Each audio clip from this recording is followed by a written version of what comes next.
Imagine your body's critical blood cells suddenly disappearing from circulation, leading to a rapid and alarming drop in energy. Splenic sequestration crisis is a serious complication, primarily seen in children and young adults with sickle cell disease, where red blood cells become trapped in the spleen. This trapping causes a sudden and severe drop in the body's hemoglobin level, which is what we measure as the blood count, and leads to rapid enlargement of the spleen. The core reason this happens lies in the unique shape of sickle cells. Unlike healthy, round red blood cells that easily flow through blood vessels, sickle-shaped cells are rigid and sticky. These abnormal cells struggle to pass through the tiny blood vessels within the spleen, an organ that acts as a filter for old or damaged red blood cells.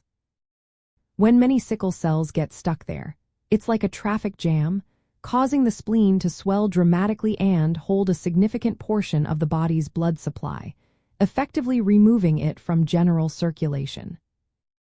When a large amount of blood becomes sequestered, or trapped, in the spleen, it reduces the volume of blood circulating throughout the rest of the body. This sudden shift means fewer red blood cells are available to carry oxygen to your tissues and organs, leading to a rapid decrease in the hemoglobin count.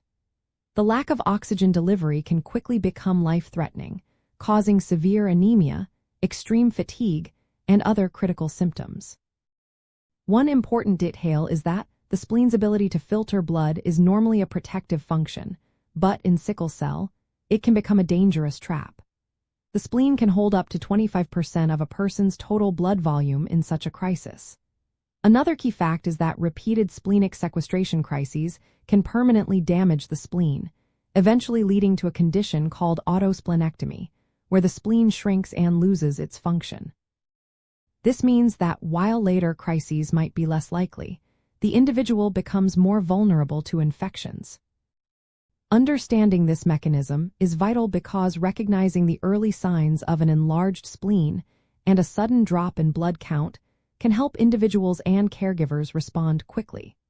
Prompt medical attention and sometimes a blood transfusion are essential to restore blood volume and prevent serious complications, ensuring vital organs receive the oxygen they need.